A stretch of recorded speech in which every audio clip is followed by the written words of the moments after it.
ప్రతి ఒక్కరూ రాజీవ్ యువ వికాసం పథకం సద్వినియోగం చేసుకోవాలని డిపిఓ నంగునూరు మండల పరిషత్ ప్రత్యేక అధికారి దేవకీదేవి సూచించారు.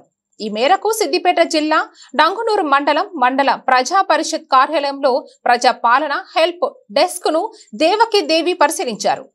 అనంతరం మీడియాతో మాట్లాడుతూ రాజీవ్ యువ వికాసం 2025 సంవత్సరం కొరకు ఎస్సీ, ఎస్టీ, బీసీ, మైనార్టీ మరియు ఈడబ్ల్యూఎస్ కార్పొరేషన్ల కేటగిరీలకు చెందిన యువతి యువకులు దరఖాస్తులు చేసుకోవాలని కోరారు. ఏప్రిల్ 4న ఉన్న గడువున ఏప్రిల్ 14 వరకు ప్రభుత్వం పొగిడించిందని తెలిపారు. దరఖాస్తుదారులు వ్యవసాయేతర పథకములు 21 సంవత్సరం నుండి 55 సంవత్సరముల లోపు వయసు ఉండవలనని మరియు వ్యవసాయ సంబంధిత పథకములకు 21 సంవత్సరం నుండి 60 సంవత్సరముల వయసు ఉన్నవారు అర్హులని తెలిపారు. వెబ్ పోర్టల్ ద్వారా దరఖాస్తు చేసిన తరువాత విధిగా ఫిజికల్ దరఖాస్తు ఫారంలను సంబంధిత జిరాక్స్ కాపీలు ఫోటో జతపరిచి మండల పరిషత్ కార్యాలయంలోని ప్రజాపాలన హెల్ప్ డెస్క్ లో అందించాలని సూచించారు. మండలం మొత్తంకు ఇప్పటి వరకు ఈబీసీ కేటగిరీలో 6, ఎస్టీ కేటగిరీలో 9, ఎస్సీ కేటగిరీలో 35, బీసీ కేటగిరీలో 119 వచ్చాయన్నారు. వారి వెంట ఎంపీడీఓ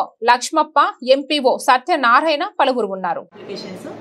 ఈబీసీ కింద మనకు 6 వచ్చాయి, ఎస్టీ కింద 9 వచ్చాయి, ఎస్సీ కింద ఎస్సీ కమ్యూనిటీ కింద మనకు 35 వచ్చాయి, బీసీ కమ్యూనిటీ కింద 119 అప్లికేషన్స్ వచ్చాయి.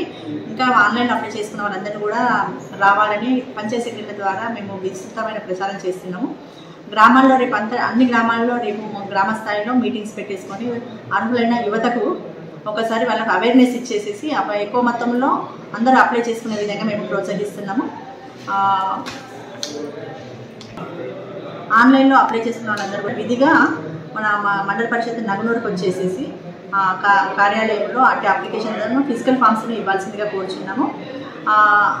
యువతకు ఇంకొకటి ప్రజలకు అందరికీ తెలియజేయడం ఏమనగా మనకి స్కీము 14వ తారీఖు వరకు పొడిగించబడింది. కాబట్టి ప్రజలందరూ కూడా ఈ స్కీమును సద్వినియోగం చేసుకోవాలని కోరుచున్నాము. ప్రతిష్టాత్మకంగా రాజీవ్ యువ వికాసం అనే పథకం ద్వారా ప్రజల ముందుకు వచ్చేసింది. ప్రజలందరూ కూడా ఈ పథకాన్ని సద్వినియోగం చేసుకోవాలి. నిరుద్యోగ యువతి యువకులు తర్వాత స్కిల్డ్ ఉన్న ప్రజలందరూ కూడా ఈ లోన్కు అర్హులు. ఈ లోను పెట్టుకోవడానికి ఏజ్ లిమిట్ కూడా మనకు 55 సంవత్సరాల వరకు ఉన్నది. ఆ తర్వాత అగ్రికల్చర్ సెక్టార్కి అయితే 60 సంవత్సరాల వరకు ఉన్నది. కాబట్టి ప్రజలందరూ అర్హత కలిగి ఉన్న ప్రజలందరూ కూడా అప్లై చేసుకోవచ్చు. SC, ST, BC, minority, OBC వాళ్ళు కూడా అప్లై చేసుకోవచ్చు. వాళ్ళకు రూరల్ స్థాయిలో అయితే 1,50,000 ఇన్కమ్ ఉంటుంది. ఆ 1,50,000 ఇన్కమ్ ఉన్న వాళ్ళందరూ కూడా దీనికి ఎలిజిబుల్ ఉంటారు. తర్వాత సింగిల్ ఉమెన్, తర్వాత పిహెచ్సి క్యాండిడేట్లు కూడా వాళ్ళ కోటా ప్రకారము వారికి లోన్లు మంజూరు చేయబడతాయి. కాబట్టి వాళ్ళందరూ కూడా దరఖాస్తులు చేసుకొని సద్వినియోగం చేసుకోవాలి. ఈ దరఖాస్తులు చేసుకునే ముందు ఆన్లైన్లోకి వెళ్ళి ఆన్లైన్లో ఓబీఎంఎంఎస్ పోర్టల్లో వీళ్ళు నమోదు చేసుకోవాలి. అట్లా నమోదు చేసుకోలేని వాళ్ళు అందరూ కూడా ఎవరైనా టెక్నికల్గా ప్రాబ్లమ్స్ ఉన్న వాళ్ళందరూ కూడా మండల పరిషత్కి వచ్చేసి మేము ఇక్కడ హెల్ప్ డెస్క్ అనేది పెట్టడం జరిగింది. ఈ హెల్ప్ డెస్క్లో మీకు ఏదైనా డౌట్స్ ఉన్నా కానీ, ప్రజలకు ఏమైనా డౌట్స్ ఉన్నా కానీ, ఏ విధంగా అప్లై చేసుకోవాలి, ఎవరెవరు అర్హత, ఏ స్కీమ్లో ఎలిజిబిలిటీ ఉన్నాయి అనే ఆ విషయాలపైన కూలంకషంగా మేము ఇక్కడ హెల్ప్ డెస్క్లో మీకు వివరిస్తాము. కాబట్టి అందరూ కూడా నగునూరు మండలంలోని ప్రజలందరూ కూడా దీన్ని సద్వినియోగం చేసుకొని అందరూ లోన్లు పొందే విధంగా, అందరూ లబ్ధి పొందే విధంగా మీరు దరఖాస్తులు చేసుకొని లబ్ధి పొందగలరని మండల పరిషత్ నుంచి కోరుచున్నాం.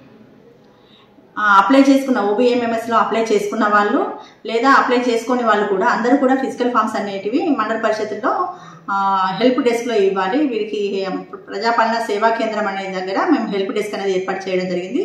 ఈ హెల్ప్ డెస్క్లో మీకు ఉన్న డౌట్స్ అన్నిటిని కూడా డౌట్స్ ఏమైనా ఉంటే వచ్చి తెలుసుకొని సవివరమైన ఫామ్స్ తోటి మీరు ఫిల్ చేసి మండల పరిషత్ కార్యాలయంలో ఇవ్వాలని కోరుచున్నాము.